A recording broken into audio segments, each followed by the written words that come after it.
approximately 30 days to complete.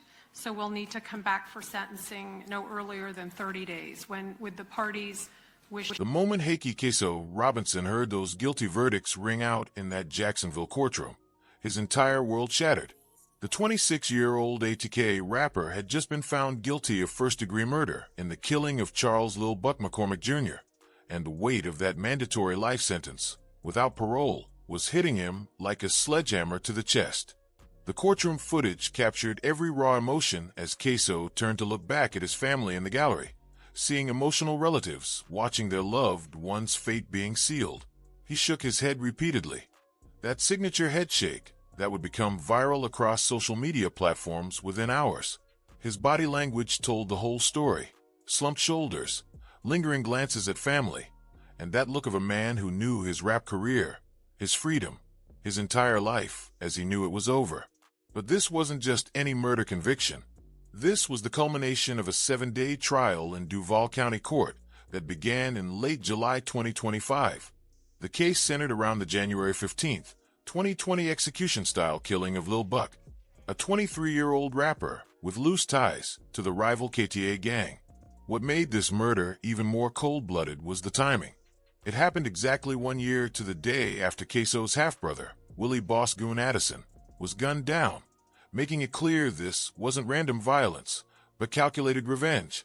The evidence against Ksoo was overwhelming, painting a picture of premeditated murder that would make even the hardest street soldiers cringe. Prosecutors presented dash-cam footage showing the shooter chasing and firing at McCormick, with the victim trying desperately to escape before being gunned down in broad daylight. The state's case was built on more than just video evidence, though. They had rap lyrics from Ksoo's songs that were interpreted as confessions, including lines about smoking Dirk and BBY to the face, and Instagram posts with Lil Buck's photo captioned "Bye-bye." But the most devastating blow came from within Ksoo's own bloodline.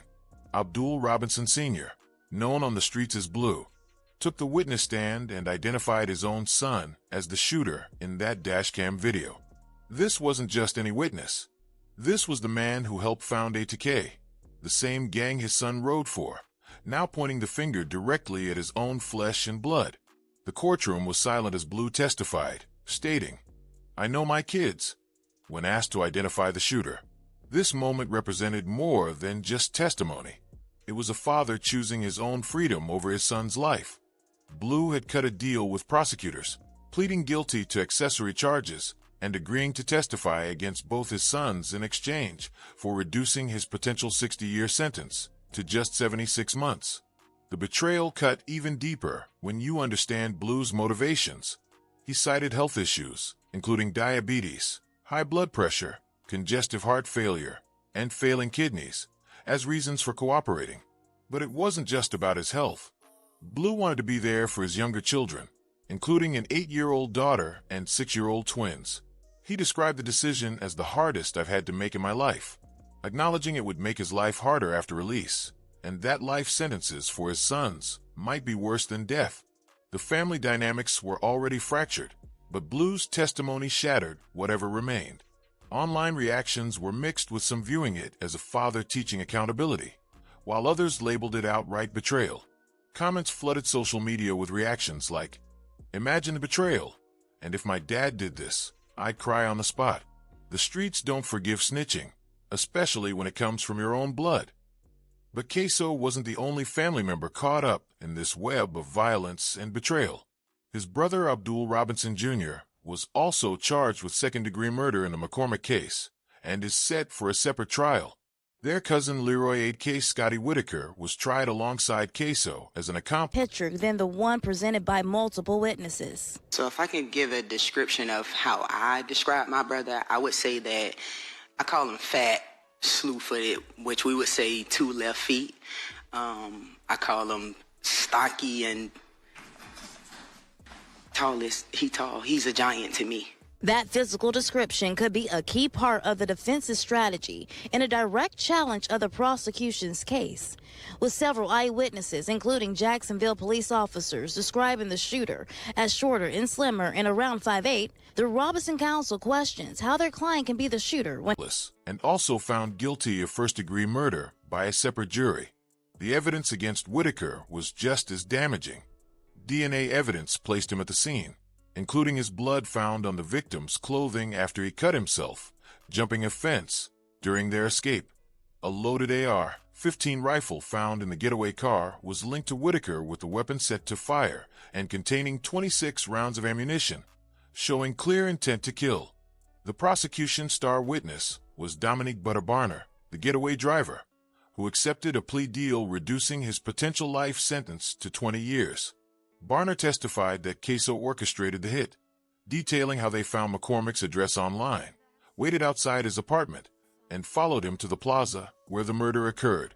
The defense tried to poke holes in the prosecution's case, arguing that the shooter in the video appeared shorter and slimmer than Ksoo's 61 230-pound frame.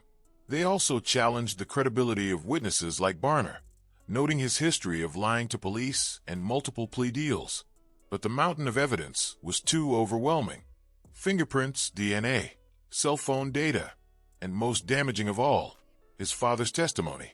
Sentencing is scheduled for the week of September 8, 2025, where Ksoo will officially receive his mandatory life sentence without the possibility of parole. But this conviction is just the beginning. He still faces another trial for the 2019 murder of 16-year-old Adrian B.B.Y. Gaynor Jr., where he could potentially receive another life sentence. The betrayal, the violence, the endless cycle of revenge. It all led to this moment where a father had to choose between his freedom and his son's life. And he chose himself. Blood in the streets, the ATK vs KTA war that consumed Jacksonville. The roots of Jacksonville's deadliest gang feud run deeper than most people realize, stretching back to 2017, when territorial disputes and personal beefs began escalating between ATK, AC's top killers, and KTA. Kill Them All, also known as 6 Block.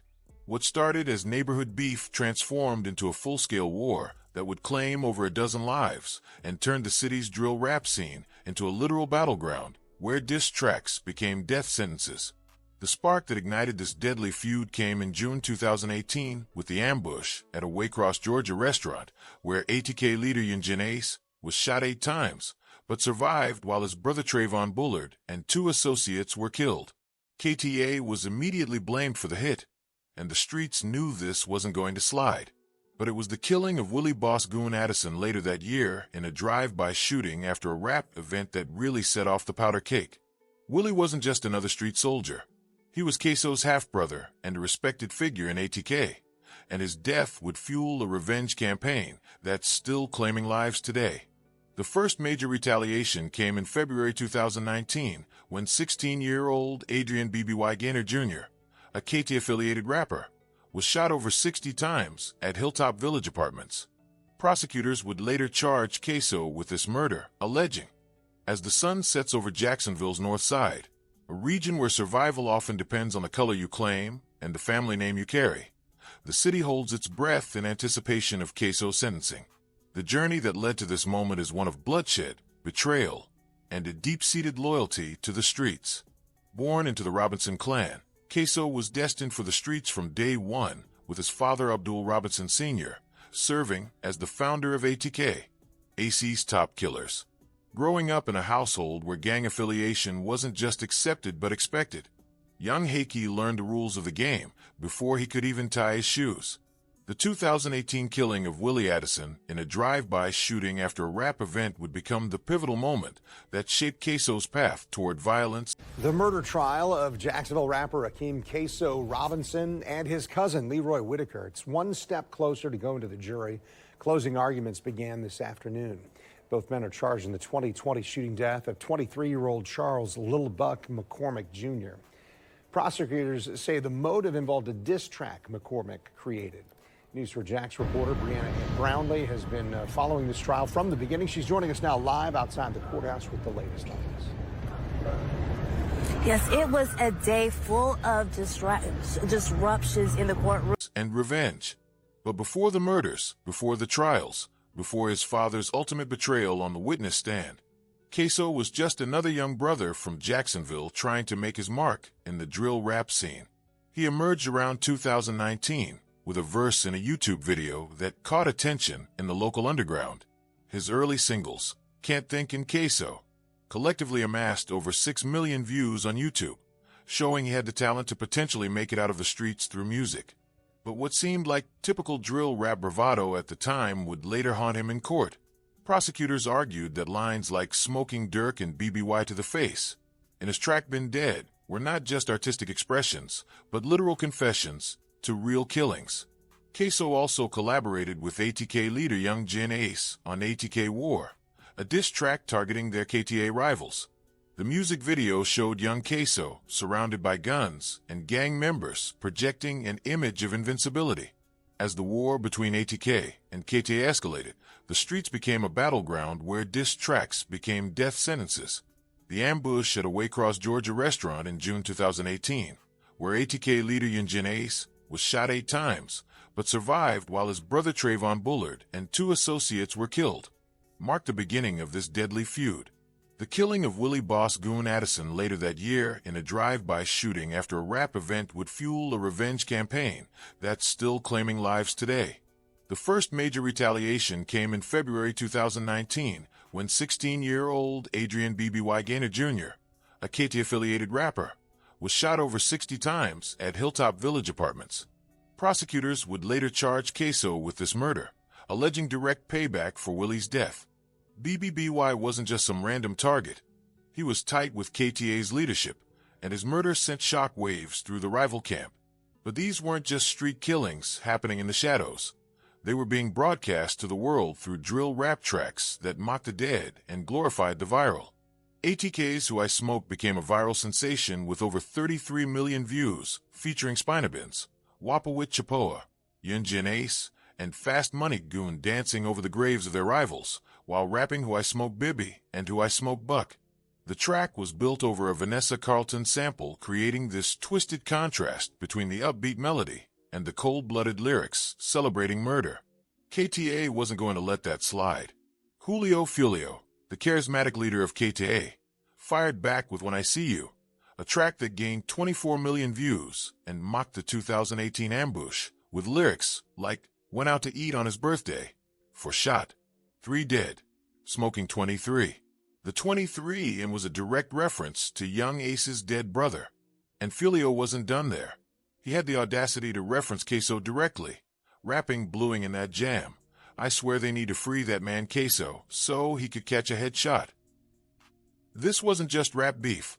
This was psychological warfare being waged through music videos and social media posts. Fio would film videos at grave sites and memorials, amplifying the disrespect and re-traumatizing victims' families.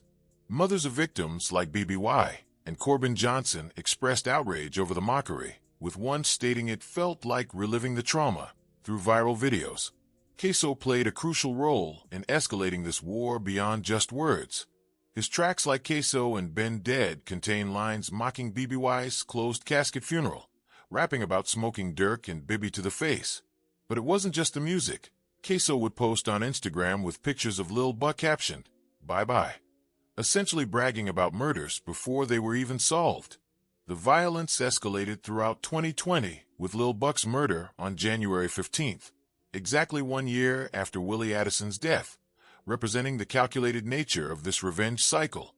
Fulio Today from a 2-hour delay because of witnesses and technical issues from the court causing audio issues during testimony as well as closing arguments. And in a surprising twist, someone from the Robinson family was banned from the courtroom because they were live streaming testimony. However, despite all this, closing arguments did happen, but this was after Hakeem Robinson's older sister took the stand to defend her baby brother. Hell no. This was the immediate reaction from Hakeem Robinson's older sister when she first saw the photo of the survived multiple attempts on his life, including being shot in the foot in 2020. But he kept taunting his enemies through music and social media. The major players in this deadly game read like a who's who of Jacksonville street elite. On the ATK side, you had Young Jin Ace Kenyatta Bullet as the undisputed leader, a rapper with millions of followers who survived multiple shooting attempts and released hits that celebrated violence. Alongside him were Spin Abs and Wapate Chopa, from the Enicino Hospital gang subset, who became viral sensations with their roles in Who I Smoke. Fast Money Goon rounded out the core crew, while soldiers like Ksoo and ATK Scotty handled the wet work. The KTA/6 block side was anchored by Julio Fulio Jones, whose charisma and musical talent made him a local legend even as he survived assassination attempt after assassination attempt. Young soldiers like BBY and Lil Buck paid the ultimate price for their loyalty, while figures like Jake Jit and Rico Osama also fell victim to the endless cycle of retaliation. Ksoo's role in this escalation cannot be overstated. His alleged involvement in both Bibi's 2019 murder and Lil Buck's 2020 killing represented a significant escalation in the violence, transforming personal grief into widespread retaliation. The sentencing of Ksoo is not just an end to one chapter, but also a testament to the human cost of this war. As he takes on his life sentence, the people of Jacksonville will remember him as a symbol of the devastating impact that gang culture can have on lives and communities. Ksoo sentenced to life in prison. Goodbye forever. The streets of Jacksonville have long been a battleground for power and control among rival gangs. One figure who rose to prominence within this ecosystem was Ksoo, a young rapper with a talent for creating viral hits. But Ksoo's trajectory was cut short by his involvement in real-world violence. His music career was always secondary to his role as an enforcer for ATK, a notorious gang that terrorized the city. Ksoo's rise to fame began with his involvement in the murder of Adrian BBY Gaynor Jr., a 16-year-old boy who became the first victim of Ksoo's calculated revenge. The incident was initially charged as second-degree murder, but was later upgraded to first degree after a grand jury indictment. Prosecutors painted a picture of Ksoo, cousin Leroy Whitaker, and getaway driver Dominique Barner stalking McCormick after he released a diss track mocking Willie Addison's death. Ksoo's alleged involvement in this escalation cannot be overstated. His role in both Bibi's 2019 murder and Lil Buck's 2020 killing represented a significant escalation in the violence. The people of Jacksonville will remember him as a symbol of the devastating impact that gang culture can have on lives and communities. But what drove Ksoo to such extreme actions? Was it loyalty, family ties, or something deeper? Perhaps it was the influence of his brother Abdul Jr., who faces separate charges for the same Lil Buck murder. Or maybe it was the legacy of their father, Abdul Sr., a founding member of ATK and a key figure in Jacksonville's gang violence. The case against Ksoo relies heavily on witness testimonies, including from Ksoo's own father. His Instagram posts and rap lyrics were dissected by investigators, with JSO Sergeant Christopher Smith testifying about how tracks like Ksoo Homicide contained details only the killer would know. The prosecution argued these weren't artistic expressions, but literal confessions to murder. But perhaps the most damaging evidence came from Ksoo's own social media activity and music. His Instagram posts were replete with videos of rival Lil Buck captioned, "Bye-bye," with waving emojis and another stating, "Killer then go get my toes done," which prosecutors later cited as him bragging about murders on social media. Ksoo's family claimed he was being targeted, citing a simultaneous alleged gunman in the 2020 killing of Charles McCormick, and was questioned if it was her younger brother. In court Wednesday, even now, years later, with her brother on trial accused of that murder, she testified there's no way that's him. He's approximately 5'8" to 5'10", black male. Tim Graham is now a retired JSO officer, but 5 years ago, on the day of the shooting, he was one of the officers chasing the shooter and gave the description of 5'8" and a bit athletic. Did you see this person jump a couple of fences? Absolutely. He was able to evade Officer Prater? And me. Robinson's sister didn't hold back when describing her brother, painting a different shooting of his sister, Karen Robinson, in the face at Avenues Mall that same day. However, no direct connection was proven. The Jacksonville Sheriff's Office investigated and found the officer's use of force justified with no charges filed against Ksoo for the incident. But what about the role of social media in Ksoo's downfall? His Instagram account at Ksoo23x was a hub of activity, with posts that seemed to celebrate violence. He wrote captions like "Bye-bye" and included waving emojis, seemingly boasting about his involvement in rival Lil Buck's murder. In contrast to Ace, whose career scaled nationally with millions of followers, Ksoo's trajectory was cut short by his real-world violence. Unlike Ace, who could have potentially used rap as a way out of Jacksonville's violent streets, Ksoo chose to use his platform to celebrate and document real murders. Ksoo's sentencing is not just an end to one chapter, but also a testament to the human cost of this war. The people of Jacksonville will remember him as a symbol of the devastating impact that gang culture can have on lives and communities. His story shows how quickly someone can go from having the world at their fingertips to watching it slip away forever in a courtroom. As he takes on his life sentence, Ksoo's legacy will be forever tied to the deadly gang war that consumed Jacksonville streets. The boy who grew up in a house where gang affiliation was a birthright became the man whose own father put him away forever, completing a cycle of violence and betrayal that defines the streets he claimed to represent. In a surprising turn of events, Ksoo's family involvement took center stage during his trial. His brother, Abdul Jr., faced separate charges for the same Lil Buck murder, while their father, Abdul Sr., cooperation with prosecutors created an unprecedented situation where a gang founder was testifying against his own sons. The family's deep entanglement in ATK operations showed how this wasn't just gang business, but literally family business.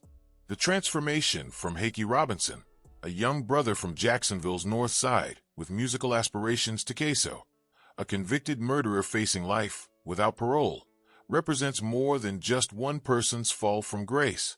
It's a cautionary tale about how the streets consume everything they touch: talent, family bonds, loyalty, and ultimately freedom itself. But what of Ksoo's music career? Effective with his September 2020 arrest, no new releases have emerged since his incarceration, though his case and lyrics remain focal points in discussions about drill rap's role in real-world violence. His songs contributed to viral tracks like Who I Smoke that gained 33 million views. The irony of Ksoo's situation isn't lost on those who followed his brief career. Here was a young man with legitimate musical talent, someone who could have potentially used rap as a way out of Jacksonville's violent streets. Instead, he chose to use his platform to celebrate and document real murders, essentially creating a trail of evidence that prosecutors would later use to put him away forever. With his conviction on July 31st, 2025 for Lil Buck's murder, Ksoo faces a mandatory life sentence without the possibility of parole. His sentencing is scheduled for September 8th, 2025, where a judge will formally impose the life sentence. As Ksoo sat in the courtroom, waiting for his sentence to be formally imposed, a sense of irony hung heavy in the air.